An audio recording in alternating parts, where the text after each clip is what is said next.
Alright, we're going to put the finished trim on our shower. So I'll start with the shower head, whatever you want to start with. But on a shower arm, this long piece usually goes in first, and then the short angle usually comes down. But I mean, if you can fit it in this way, you like this way better, you can do it that way too, whatever. Also, it has a chrome discussion that goes over it, covers the hole a little bit better. So we'll put that on first. And what we're going to do is Teflon. So the position of a Teflon, obviously you want to go with the way the threads are going to go, but it doesn't really matter. I'll show you on the shower head spot how you want to do the Teflon, because I hate when people do Teflon and it shows with the shower head. That kind of drives me nuts. So a couple rolls, whatever. Put a little pipe dope on it. Pro dope. It's what I like the best, is gray stuff, because it cleans up real easy and it still works pretty good.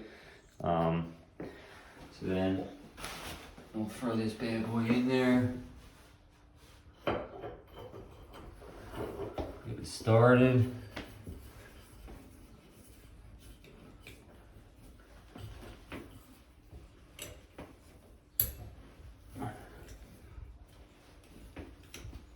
You kind of want to do your hand as much as possible. Doesn't have to be super tight. Sometimes I use the channel locks on the handle part, because you don't want to put the channel locks there. Now, if you're really struggling, you can pull this discussion back and put your channel locks there, but you got to be careful. You don't want it too tight.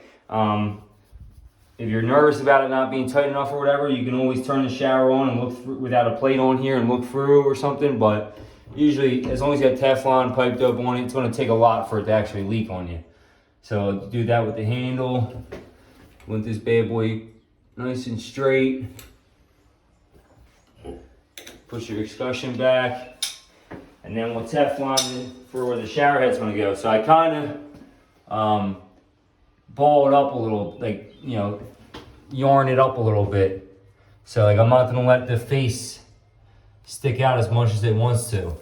You see how I'm taking my finger like that, kind of putting it, kind of balling it up a little bit, so it's only catching like the first 3 threads.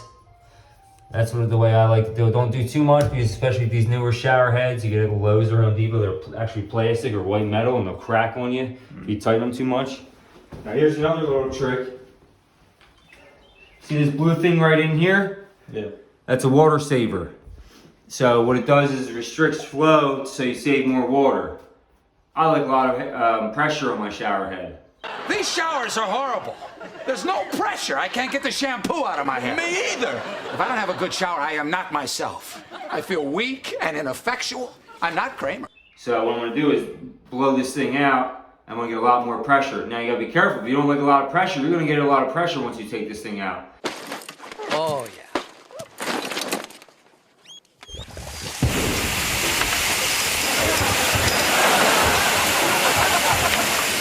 I've had complaints with customers that said it's too much pressure now. Well, once you slam it out, it don't go back in. So, but I like a lot of pressure. Take a little flathead, whatever you want to do. She's out now. Now this is the fun part, trying to get this little piece out.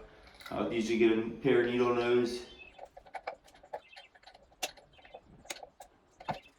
Doesn't come out too easy, I'll tell you that much.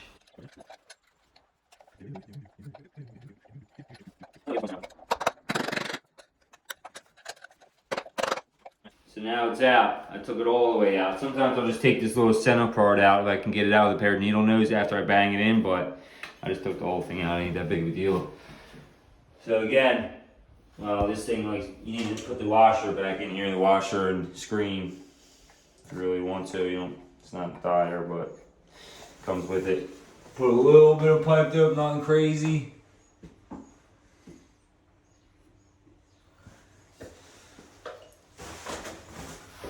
You see these little notches on here? That's where you put your adjustables to tighten it up without scratching the finish.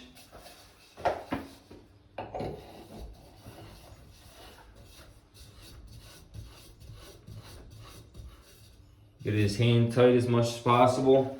Now don't go crazy with it. If the thing starts leaking, then you can give it another snug, or you can re-Teflon it, but you just don't, these cheesy shower heads, you don't want to tighten too much. You'll end up cracking them. I've done it before. It's very aggravating.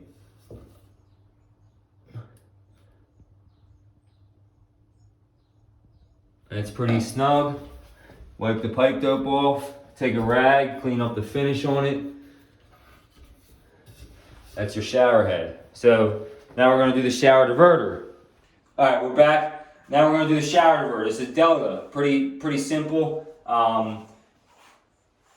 Trim kit's usually the same. We have the cartridge all the way in here with the nut tightened up already. There's the scold guard. If you see arrows there, there's a hotter and the colder there. I'm not too concerned because I don't have kids here or old people or whatever. So scolding is not going to happen. But if you have old people or your young kids, you don't want it. You don't want to turn the scold guard all the way up to 130 degrees because it might burn the kid or the adult.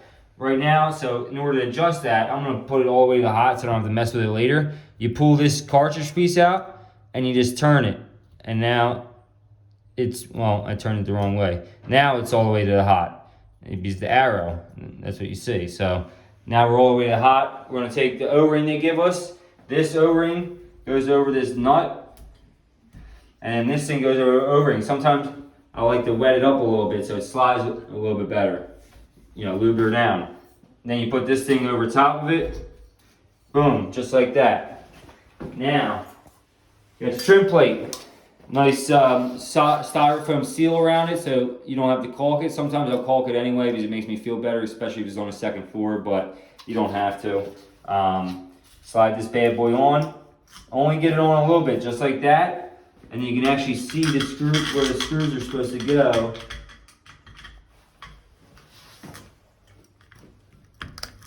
There's 2 slots right there where the screws are supposed to go.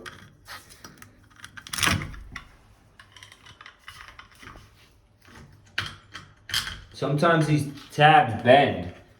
Like when you're messing with the valve and you have to bend the tabs where the screws go into. If you have that, if you run into that problem, but my tabs are pretty straight so far. So, you know, just get it started. Get your trusty Phillips head. Now that they're started, I can push it back and then tighten her in. You know, don't tighten it too much on one side. Make sure you get the other side going. Like I said, depending on how out of whack the wall is or whatever, with that styrofoam, it's going to make a water seal. But sometimes I'll still clear caulk it around it. Depends. You just gotta have to see how your plate sits, how big the hole is. They cut in the tile. A lot of variables there. You don't have to go too crazy tightening this thing.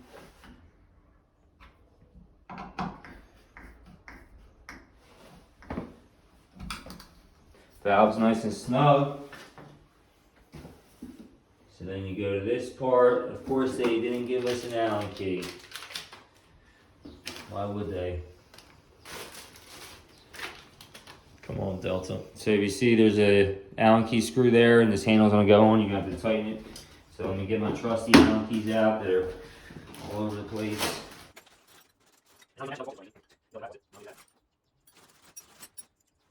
So right now it's in the off position. We'll put the valve in the handle in the off position. Then you just tighten the handle up. Tighten the screw up to the cartridge. Stand back. Voila.